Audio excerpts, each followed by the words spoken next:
Hello guys, जैसा आप लोगों को पता है, इन्फॉर्मेशन मिल गया होगा कि VVMQ का थर्ड सेमेस्टर एग्जाम होने वाला है। ठीक है, जिसका हम लोग फर्स्ट एग्जाम जो होने वाला है कॉमर्स का, उसका है MJ4, जिस सब्जेक्ट का नाम है बिजनेस लॉ एंड प्रैक्टिसेस। तो उस चैप्टर के बारे में आज हम लोग कुछ इंपॉर्टेंट क्वेश्चन डिस्कस करेंगे, जिसमें हम लोग को मे भी एग्जाम में आने का उम्मीद है। तो चलिए हम लोग बोर्ड कर चलते हैं, आगे के क्वेश्चन को हम लोग डिस्कस करते हैं। इस क्वेश्चन को आप लोग सीरियसली लीजिए।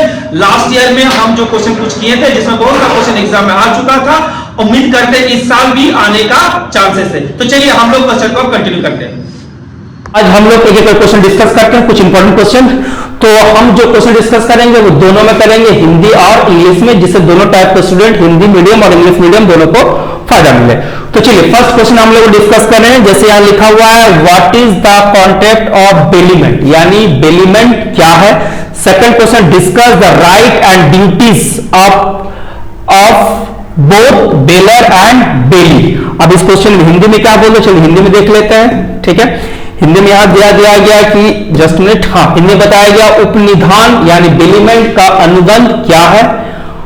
उपनिधान दाता यानी बेलर और उपनिहिति यानी बेली, दोनों के अधिकार एवं कर्तव्यों का चर्चा करें। तो देखिए बेलीमेंट को हम लोग समझने के लिए समझते हैं तो एग्जाम्पल, पहले एग्जाम्पल समझ, इसमें बेलीमेंट होता है क्या। मान लेते हैं कि यानी एक व्यक्ति मतलब जिसका हम लोग मान लिए भैया वो हम लोग का हो गया एक व्यक्ति बेलर।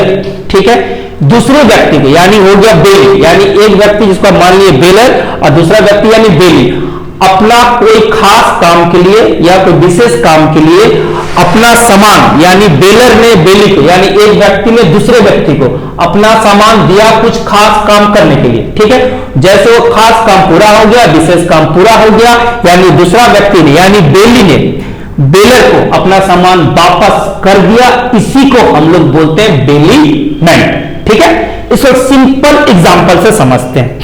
जैसे मान लेते हैं बेलर हम हैं, हमने क्या किए, अपना एक कपड़ा टेलर मास्टर को दिए कि आप मेरा कपड़ा को सी दीजिए। तो हम हो गए यहां पर बेलर और जो हो गया टेलर मास्टर, वो कौन सी हो गया बेली। वो क्या किया, हम बोले भैया ये मेरा कपड़ा है, आप हमको इतना दिन का हमको ये कपड़ा है, आप हमको सी के दे दीजिएगा। वो हमको सी के दे दिया, ये हो गया बेलीमेंट। तो यानी हम हो गए यहां पर बेलर और जो कपड़ा सीने वाला व्यक्ति या जिसको हम टेलर बोलते हैं वो कौन सी हो गया बेली। ठीक है, तो आई थिंक आप लोगों को पूरा क्लियर है कि बेलीमेंट क्या है, सिंपल सरल शब्द में जिसको हम लोग बोलते हैं। चलिए अब इसके बाद हम लोग समझ गए बेलर और बेली क्या है। तो यहां पर ड्यूटीज ऑफ बेली, ठीक है, इसको हिंदी में थोड़ा देख लेते हैं, जैसे कि हिंदी वाला को ना लगे कंफ्यूजिंग है। तो यहां पर हम लोग बेली को क्या बोलते हैं, उपनिहिता। ठीक है, यानी बेली का कर्तव्य। ठीक है, तो यानी बेली मतलब क्या बताए थे, जैसे यहां पर बेली मतलब कौन बताए थे, बेली का मतलब हो गया यहां पर, जैसा बेली का मतलब कौन है यहां पर टेलर मास्टर, यानी टेलर मास्टर को जैसा आप सामान दिए हैं तो उसका क्या क्या कर्तव्य होना चाहिए आपके सामान के प्रति। ठीक है, तो फर्स्ट यहां बताया गया टेक रीजनेबल केयर, यानी क्या हिंदी का मतलब यहां पर क्या बताया गया कि उचित देखभाल करना। यानी सिंपल बात है, आप जो कपड़ा दिए उसको वो उस अपनी तरह जैसे सामान को रखता है, कपड़ा को रखता है, सेम उसी तरह रखेगा। इसमें क्या बोलते हैं, उचित देखभाल, यानी पहला ड्यूटी हो गया बेली का। सेकंड क्या बताया गया, अधिकृत ना उपयोग, मतलब क्या, जैसे यहां पर इंग्लिश इसको बताया गया है नो ऑटोमाइज यूज, यानी वो उसको ज्यादा यूज नहीं कर सकता। मतलब इसका मतलब ये हो गया कि वो अपना वो कपड़ा लेके किसी मतलब वो कपड़ा जो सी के अपने में कोई पार्टी में या पहन के घूम नहीं सकता है। थर्ड क्या बताया गया, माल वापसी, यानी जैसे वो कपड़ा बन गया, जैसे वो पेमेंट मिल गया तो वो कपड़ा हमको वापस कर देगा। थर्ड इसका क्या होना चाहिए, जैसे कि अगर लाभ मतलब जैसे बताया गया अधिक लाभ वापस, इसका मतलब ये हो गया कि आप जो कपड़ा दिए, जैसे लेकर रिटर्न टू इंक्रीज का मतलब क्या हो गया, जैसे आप जो कपड़ा दिए थे हो सकता है कपड़ा बहुत महंगा था, उसमें वो टेलर मास्टर काट के हम लोग कपड़ा दिए थे तो काट के कपड़ा बनाता है, तो अगर उसमें कुछ कपड़ा बच जाता है तो टेलर मास्टर की ड्यूटी है तो वो एक्स्ट्रा कपड़ा हमको वापस कर दे। तो ये हो गया हम लोग किसका हो गया ड्यूटी बेली का। बेली मतलब कौन, टेलर मास्टर। ठीक है, अब यहां पर इसका राइट क्या है, टेलर मास्टर का राइट क्या है, फर्स्ट बताया गया राइट टू कंपेंसेशन, सिंपल बात है भाई, वो कपड़ा सिला है तो उसको पहला उसका जो पैसा कपड़ा सिला है तो उसको पैसा मिलना चाहिए, पहला उसका राइट ही हो गया। सेकंड राइट क्या बताया गया, राइट टू व्यू, इसका मतलब ये हो गया कि अगर हम उसको कपड़ा सिला दिए और उसको हम पैसा नहीं दे रहे तो उसका अधिकार है वो कपड़ा को रोक के रख सकता, तब तक रोक के रख सकता जब तक हम पैसा ना दे, ये उसका दो राइट हो गया। अब आ गया duties of baler, sorry duties of baler, यानी अब मेरा क्या क्या ड्यूटीज है, ठीक है। तो फर्स्ट बताया डिस्क्लोज ऑफ फ्रूट्स, यानी अगर जो हम कपड़ा दिए हैं अगर उस कपड़ा में कहीं कटा फटा खराब है तो हमको उसको टेलर मास्टर को पहले बोल देना है, ठीक है। फर्स्ट मेरा ड्यूटी ये है। सेकंड ड्यूटी क्या है, पे ऑफ नेसेसरी एक्सपेंसेस, यानी अगर टेलर मास्टर बनाने टाइम कुछ एक्स्ट्रा से खर्चा हुआ यानी एक्स्ट्रा बटन फटन कुछ लगाया था तो उसको मेरा ड्यूटी है कि उसको एक्स्ट्रा जो खर्चा किया उसको मेरा पे करना, यानी क्या हो गया इसका, ये किसका हो गया, बेलर का ड्यूटीज। अब उसका राइट बेलर का यानी मेरा और क्या राइट हो सकता है, फर्स्ट राइट टू टर्मिनेशन, यानी अगर वो जो हम सीने दिए हैं अगर वो सही से नहीं सी रहा है तो उसको हम उससे सामान वापस ले सकते हैं, मतलब वो कॉन्ट्रैक्ट को हम खत्म कर सकते हैं, जिसे बताया गया देखिए राइट टू टर्मिनेट, यानी जो एग्रीमेंट किए तो उसको हम लोग बंद कर सकते हैं या खत्म कर सकते हैं। Second right to claim of damage, जैसे वो मेरा कपड़ा सीधे सीधे जला दिया है या एक्स्ट्रा कट दिया है और जिससे कारण मेरा कपड़ा में लॉस हुआ मतलब कपड़ा खराब हो गया तो मेरा अधिकार है कि उससे हम एक्स्ट्रा पैसा ले सकते हैं उस कपड़े के में बदले में, ठीक है। अब नेक्स्ट क्वेश्चन लोग डिस्कस करते हैं। चलिए एक और हम लोग इंपॉर्टेंट क्वेश्चन में आ गए हैं, जैसे बताया defined a contract, discuss the essential element और required for a contract to be legally valid under section 10 of the act. इसको हिंदी में भी समझ लेते हैं, इस क्वेश्चन को हिंदी में क्या देख लेते हैं। चलिए हिंदी में बताया गया इसमें कि अनुबंध यानी कॉन्ट्रैक्ट की परिभाषित करे और अधिनियम धारा 10 के तरह एक अनुबंध को कानून के रूप में वैध होने के लिए आवश्यक तत्वों की चर्चा करे। तो इसका कॉन्ट्रैक्ट का मतलब यहां पर जैसे इंग्लिश में बहुत अच्छा दिया, देखिए लिखा according to section 2H the Indian contract act 1872 an agreement enforceable by law is a contract. इसका मतलब सिंपल ये हुआ कि कोई भी जो एग्रीमेंट होता है उसके लॉ के प्रभावित से या प्रभाव से उसको कॉन्ट्रैक्ट में बदला जा सकता है। तो अब हमको ये जानना पड़ेगा कि कौन कौन सा लॉ है जो एग्रीमेंट से प्रभाव होने के बाद वो कॉन्ट्रैक्ट में कन्वर्ट होता है या कॉन्ट्रैक्ट बन जाता है, ठीक है। तो इसका सिंपल एग्जांपल मान लेते हैं, जैसे फर्स्ट मान लेते हैं कि मिस्टर राम है वो अपना कार श्याम को बेचना चाहता है 1.5 लाख रुपया में। तो राम ने बोला कि भाई श्याम को क्या तुम मेरा कार 1.5 लाख रुपया में खरीदेगा, तो श्याम ने बोला हाँ हम ये डायरेक्ट खरीदेंगे। तो यहां पर दो हो गया, क्या हो गया, राम ने ऑफर किया और श्याम ने उसे एक्सेप्ट किया, यानी कि कोई भी एग्रीमेंट में फर्स्ट पॉइंट ये होना चाहिए एक आदमी ऑफर करेगा और दूसरा आदमी क्या करेगा उसको accept.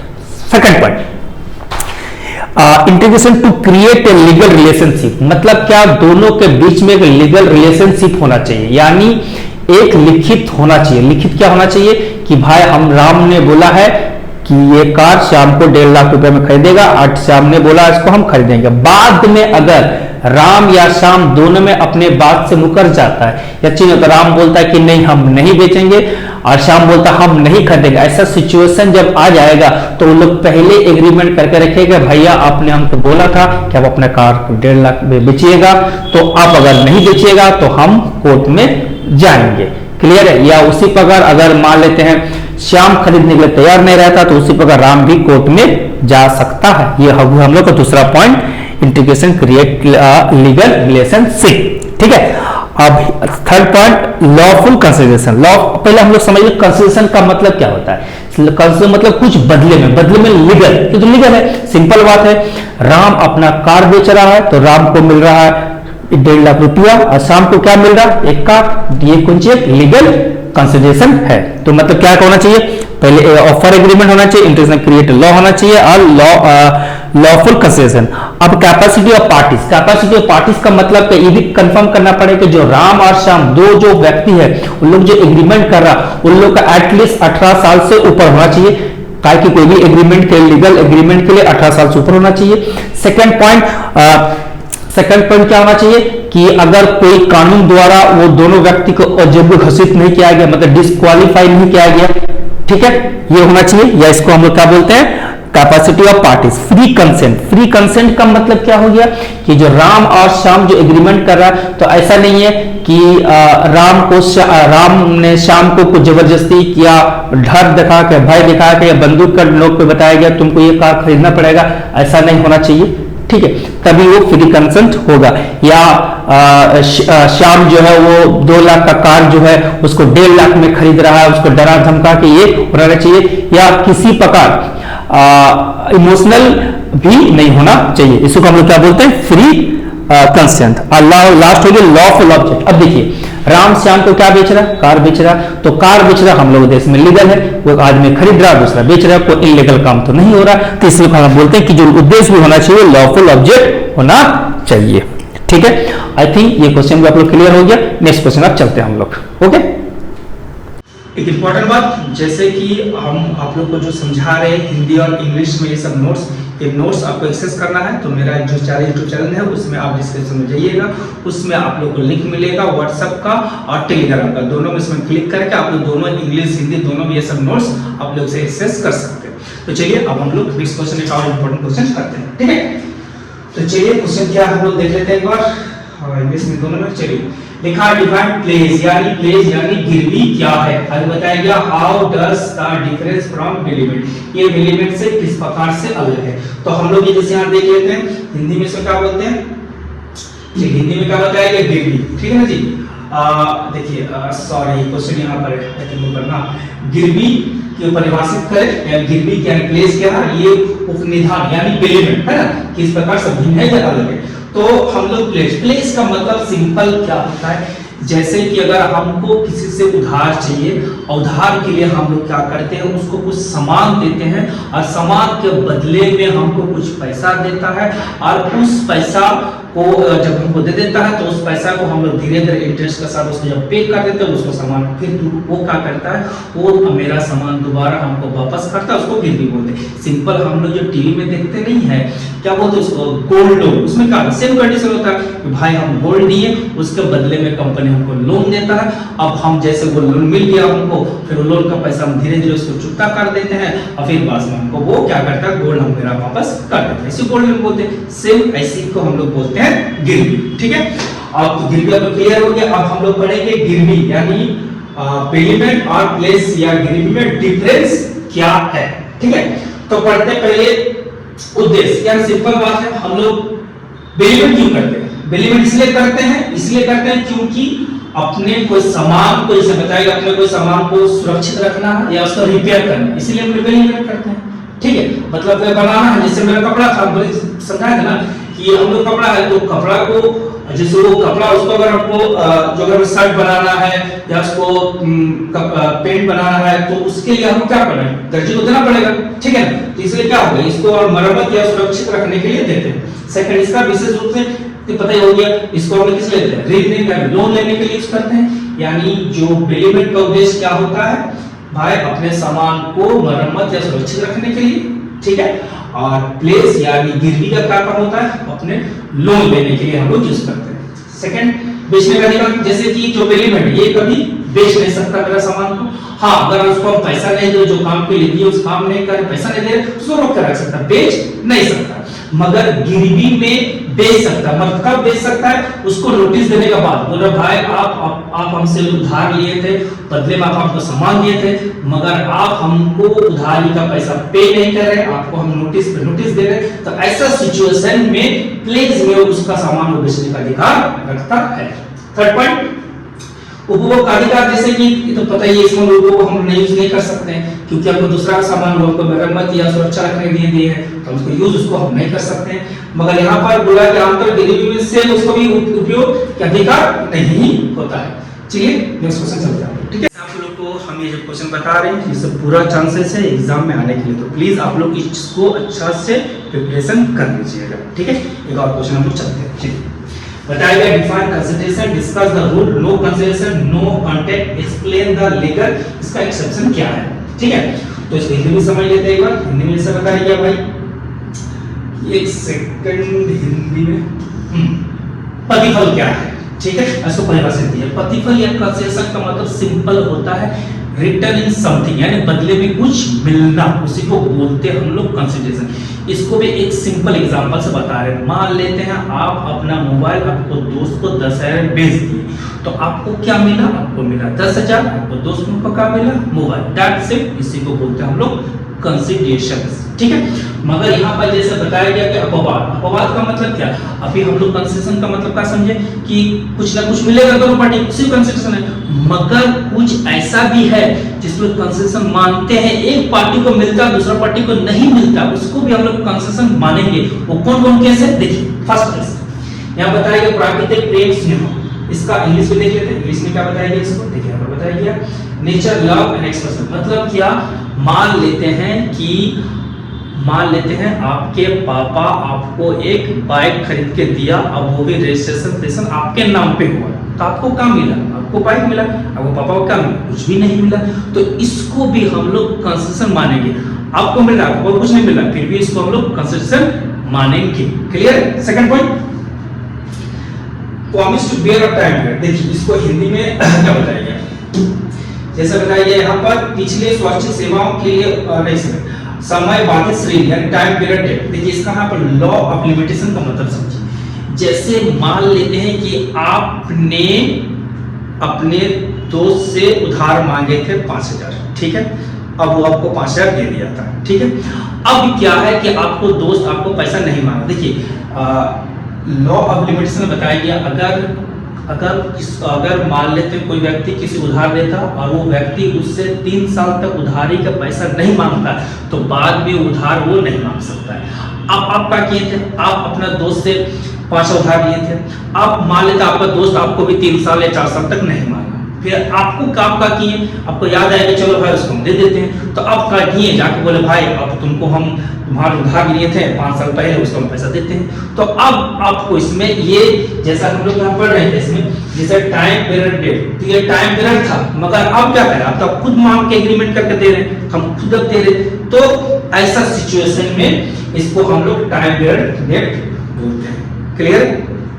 Next one, agency. Agency का मतलब क्या होता है? जैसे मान लेते हैं आप अपना घर को बेचना चाहते हैं, ठीक है, आप अपने दोस्त को बोले एक काम करो भाई, जैसे दोस्त ये होता है कि भाई तुम मेरा घर बेचवा दो ना, तो वो कहा कि आपका घर को बेचने के लिए तैयार हो गया, यानी आपके एक टाइप एजेंट बन गया।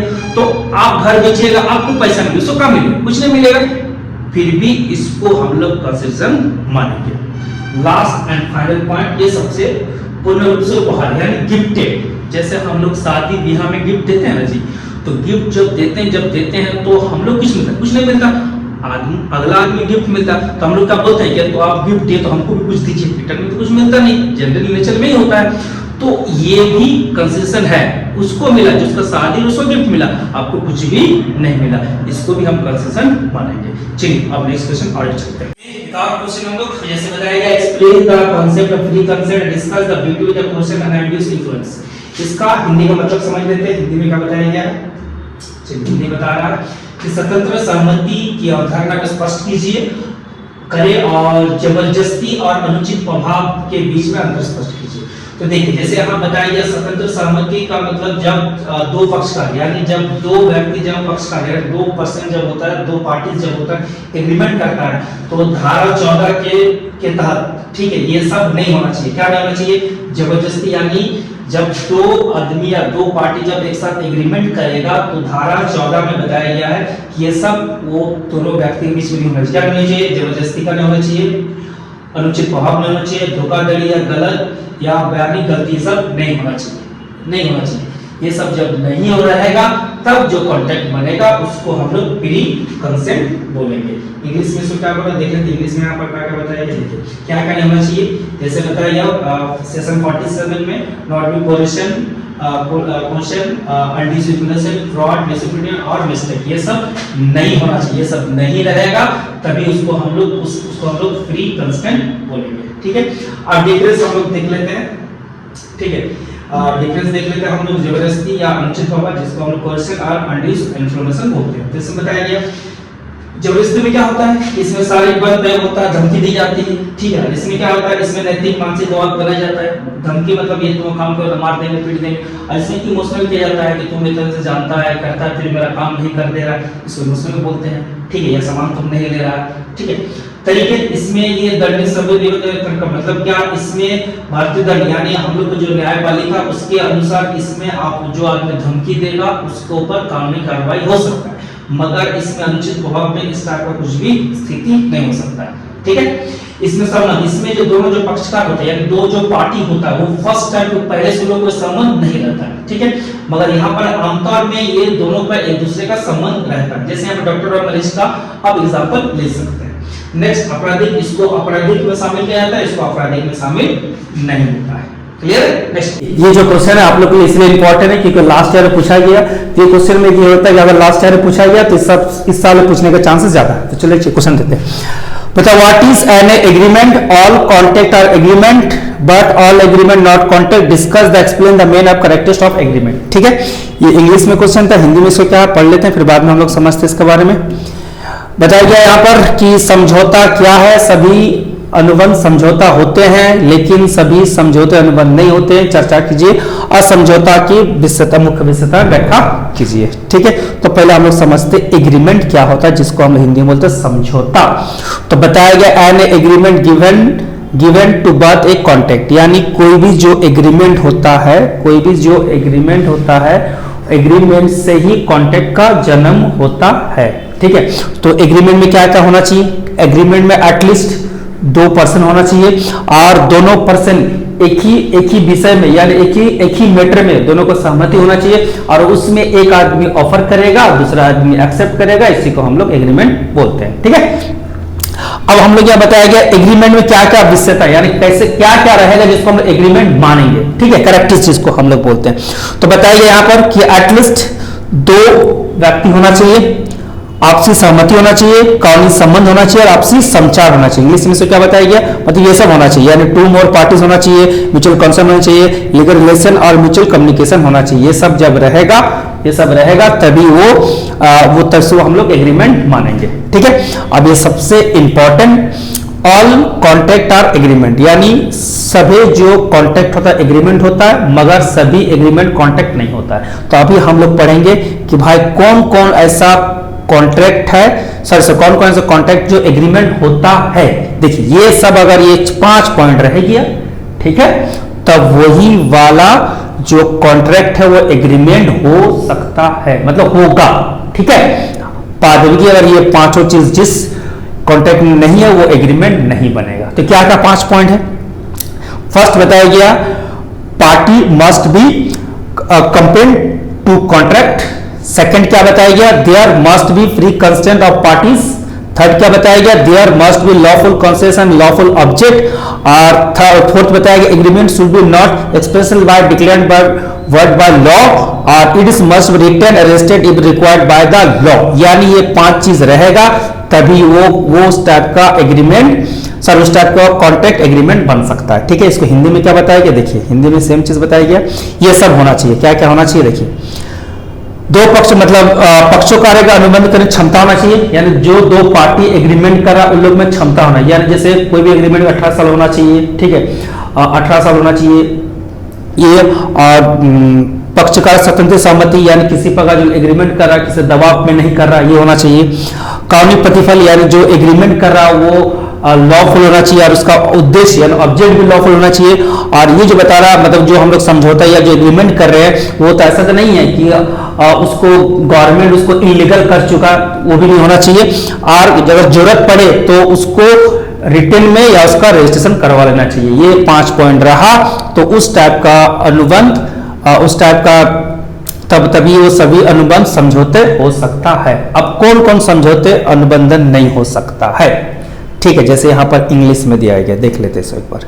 अब हम लोग पढ़ेंगे all agreement is not contract, यानी एग्रीमेंट तो रहेगा मगर कॉन्ट्रैक्ट नहीं बनेगा। अब हम लोग डिस्कस करेंगे all agreement are not contract, यानी कौन कौन सा एग्रीमेंट है जो कॉन्ट्रैक्ट नहीं बन सकता। जैसे यहाँ बताया गया फैमिली एग्रीमेंट। फैमिली एग्रीमेंट का मतलब जनरली क्या होता है, जैसे पिता पुत्र हो गया, उसके बाद हस्बैंड वाइफ हो गया, ठीक है। इन लोग का जो रिलेशन होता है जनरली हम लोग क्या मानते हैं, फैमिली एग्रीमेंट। तो इसको हम लोग एक इजी एग्जांपल समझते हैं। मान लो कोई बच्चा एग्जाम में पास किया और एग्जाम पास करने से पहले उसका पापा बोला था कि भाई अगर तुम पास करेगा तो तुमको हम एक बाइक दे देंगे। अब क्या होता है, बच्चा पास करता है मगर उसका पिताजी उसको बाइक नहीं देता है, तो क्या बच्चा उसके खिलाफ केस करेंगे? नहीं करेंगे। तो इसको हम लोग बोलते हैं फैमिली एग्रीमेंट। क्लियर है। Second one, social agreement. Social agreement का मतलब क्या है, जैसे इसको भी एग्जाम्पल समझते हैं। जैसे ए ने बी को बोला कि भाई तुम आज रात को मेरे घर में डिनर में आना, ठीक है। बी एक्सेप्ट करता, ठीक है हम तुम्हारे घर में डिनर में आएंगे। मगर कोई भी कारण से अगर बी उसके घर नहीं जा पाता है, ठीक है, तो एक आधा खाना वेस्टेज हो गया, तो क्या ए बी के खिलाफ केस करेगा? नहीं करेगा। तो इसको हम लोग बोलते हैं सोशल एग्रीमेंट। तो इस टाइप का एग्रीमेंट, इस टाइप का जो एग्रीमेंट ही रहता है, इन लोग कॉन्टेक्ट नहीं हो पाता है। क्लियर है। यानी तभी कोई भी एग्रीमेंट कॉन्टेक्ट हो पाएगा जब उसको कानूनी जमा बना पाएंगे। ओके।